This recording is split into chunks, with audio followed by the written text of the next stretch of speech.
Vamos a estar recibiendo en minutos a Robert Silva de la Fundación Fundapro, Fundación Propuestas, vinculada a Vamos Uruguay del Partido Colorado. Hubo un trabajo realizado por la Fundapro que se presentó en el marco del Observatorio de la Fundación sobre Educación. Allí se marcan algunas cuestiones sumamente interesantes. Por ejemplo, los días que se pierden clases tanto en las escuelas públicas como en los liceos y también en la educación terciaria. Y hay una cifra que me gustaría destacar en principio.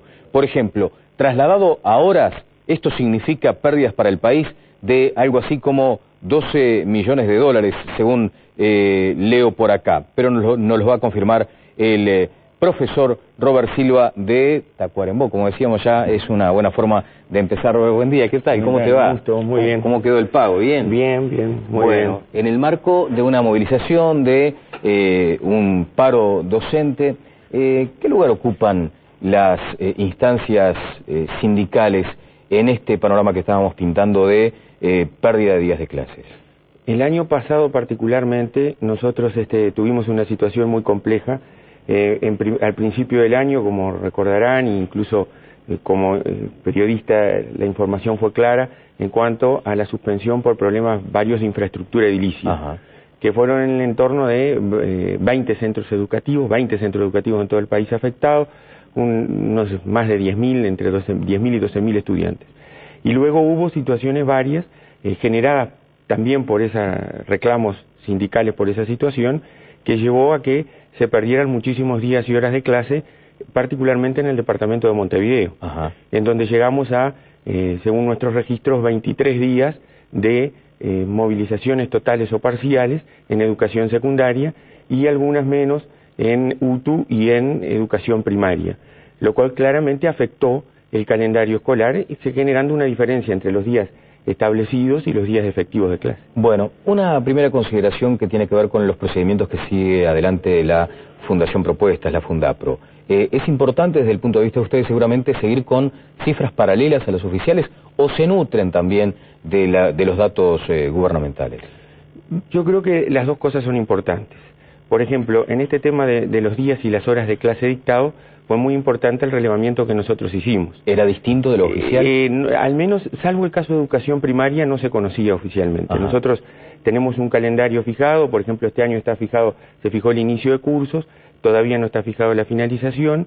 El año pasado se fijan las vacaciones, están fijadas las vacaciones de julio, y salvo educación primaria, en donde sí la autoridad comenzó a hacer un reconocimiento público del avance que se estaba haciendo, en los restantes subsistemas no habían. Entonces nosotros desde esa perspectiva dijimos, bueno, consideramos importante la extensión del tiempo pedagógico y como lo manifestamos siempre, como condición necesaria, pero no suficiente, para una educación de calidad. Lo dicen los estudios internacionales, lo dicen los estudios nacionales y la realidad.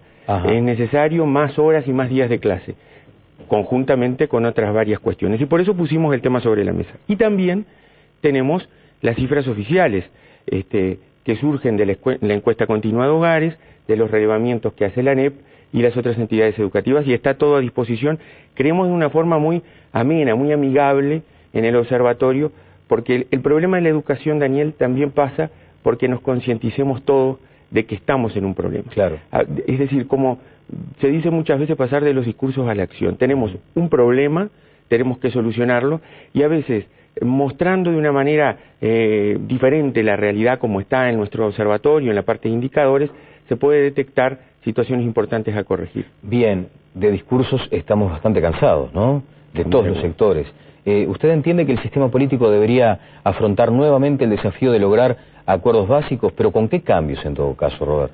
Bueno, yo en algún colega, cuando estuvimos conversando, yo decía, hay bibliotecas tapizadas de diagnósticos en nuestro país. Claro. Y yo recuerdo cuando el senador Bordaberry le entregó al actual presidente de la ANEP algunas propuestas para llevar adelante que él creía imprescindible en materia educativa.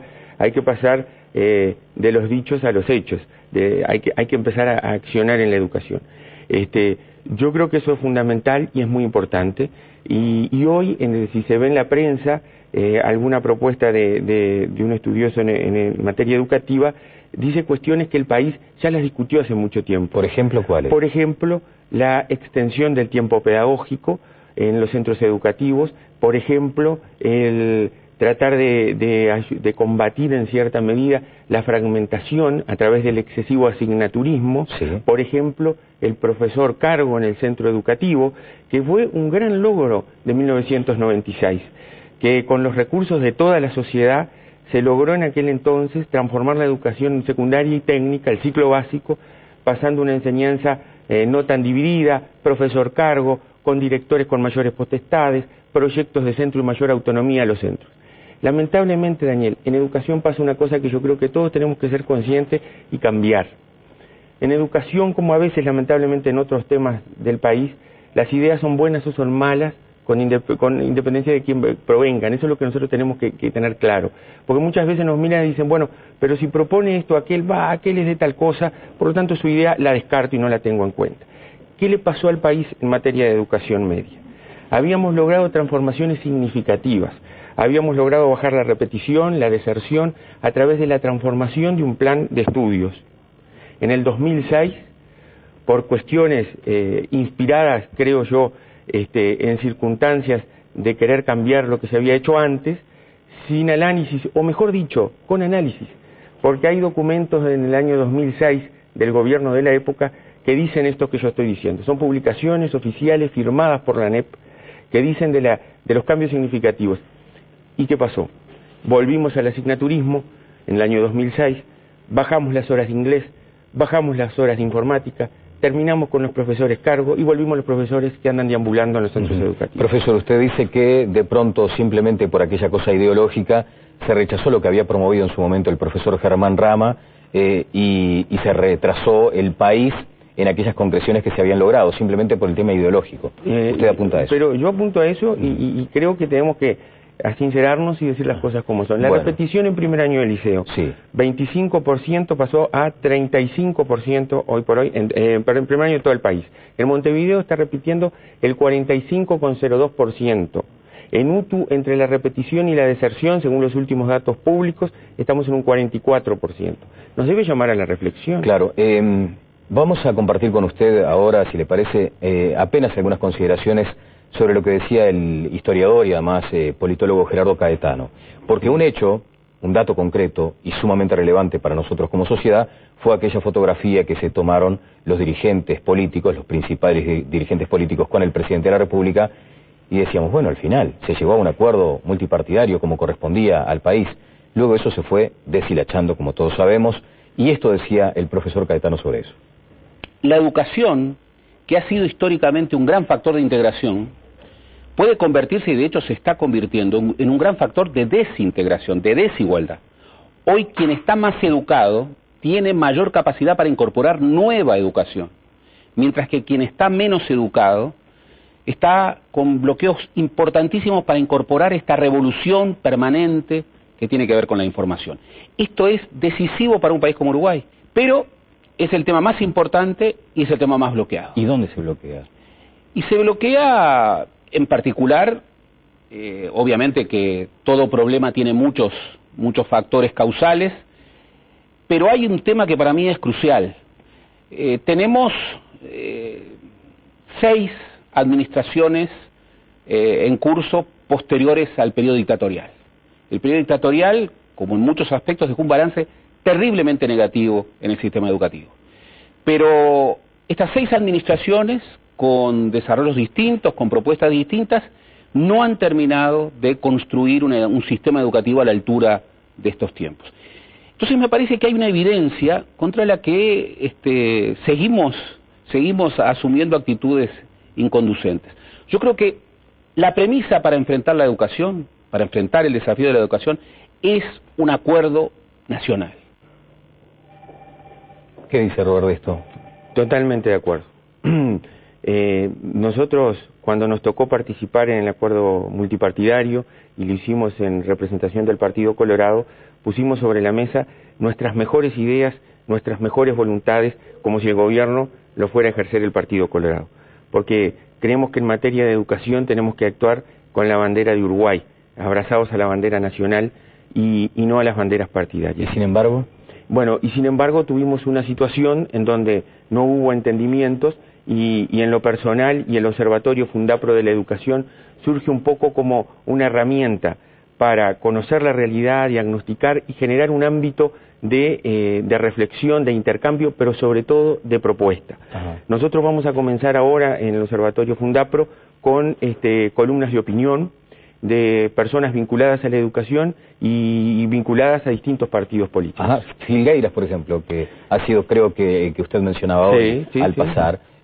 ¿Será convocado para que debatan juntos este tema? Y con mucho gusto, yo creo que, además, lo que dice Filgueira hoy por hoy, yo creo que es unas cuestiones vinculadas a la educación nacional que se vienen diciendo desde hace mucho tiempo. O sea que está con el discurso viejo, digamos. No, está con el discurso de la necesidad, haciendo un diagnóstico. Dice, bueno, ¿cuántos culminan la educación media en el quintil 1? ¿Cuántos culminan en el 20% más rico? Eso ya está superado. Eso ya está superado. Tema diagnóstico ya está superado. Hay que tomar decisiones. Lo que dice Filgueira es en gran medida lo que se hizo en la década, a finales de la década del 90 en la educación media. Habría que superar con algunas variantes. Lo pide el vicepresidente de la República. O sea, hay consensos, hay cuestiones que tenemos que sentarnos en torno a una mesa todos los actores involucrados, llevar un plan adelante y ejecutarlo. Bien, vamos a escuchar un trabajo que hizo Emilio Izaguirre en base a una encuesta que publica Búsqueda en su edición de hoy y que tiene que ver con la sensación de la gente, que es lo que más le debería importar a los políticos y a los técnicos. Aquí está. Según una encuesta que publica Búsqueda, el 11% de los uruguayos opina que el funcionamiento de la educación pública es el adecuado.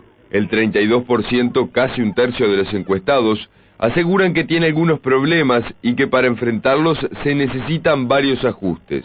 Un 35%, hablamos del juicio mayoritario, observa que la educación pública tiene muchos problemas y que necesita cambios importantes.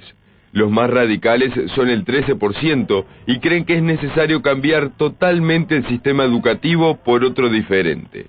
A las 1.002 personas consultadas en Montevideo y también en varias localidades del interior del país, se les preguntó si aprobaban o desaprobaban la forma en la que el gobierno está manejando el tema. Al respecto, 30% aprueba la gestión del Poder Ejecutivo en materia educativa, mientras que un 50% la desaprueba. En tanto, un 15% no lo evalúa ni positiva ni negativamente, mientras que un 5% prefirió no opinar al respecto. Bueno, parece que la gente está demandando rápidamente soluciones. Desde su punto de vista, entonces, pasa por integrarse con los otros partidos y tratar un segundo intento, digamos, ¿de acuerdo? Llevar adelante medidas que son imprescindibles. Esta encuesta que está publicando el semanario Búsqueda refleja una realidad que cuando uno va a la cancha, que cuando uno recorre, la palpa con los distintos actores, con las familias y con directores y docentes que están donde se produce el hecho educativo, donde se debe generar la transformación. La situación no es fácil, es difícil. Para los que están en el mundo de la educación, para los docentes que trabajamos en las aulas de los distintos subsistemas y para las propias familias. Bien, Robert, ¿más presupuesto, más recursos o mejor gestión? Yo creo que una cosa no es incompatible con la otra.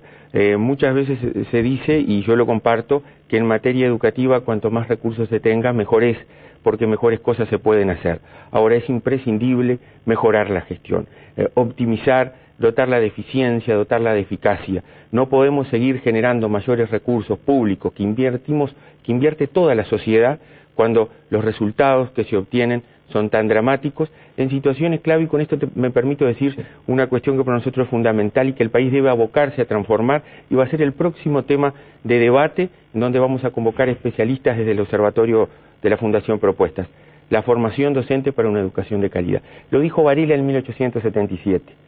Para lograr transformar la educación, expandirla, crear una identidad nacional, se necesita tener buenos docentes, buenos maestros.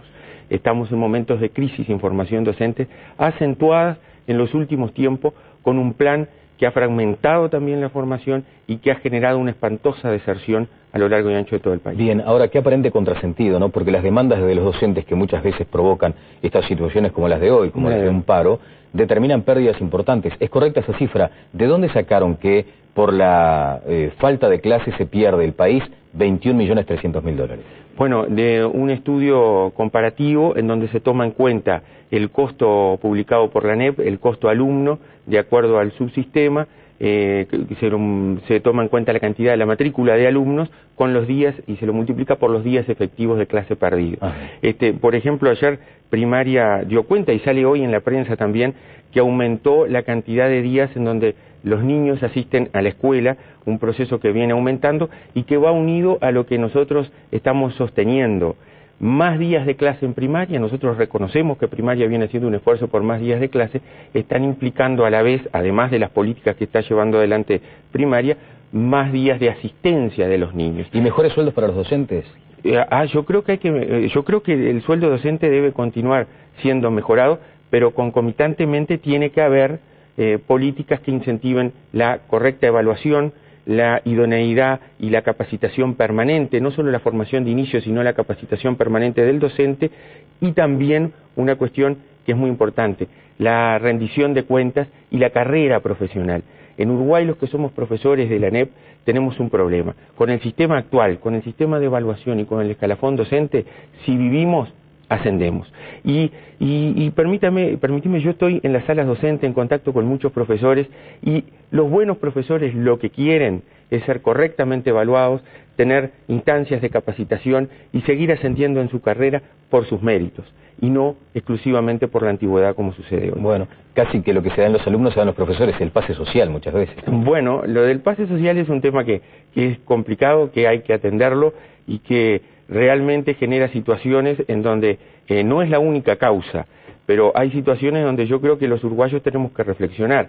En sexto año de escuela nos llega al 2% la repetición a nivel nacional, y en el ciclo básico de educación secundaria hablamos de más de un 35%, lo cual habla de una situación que pasa en ese pasaje de ciclo de primaria a educación secundaria, ¿no? ¿Un mismo profesor rinde de modo diferente si está en una institución pública o en una privada?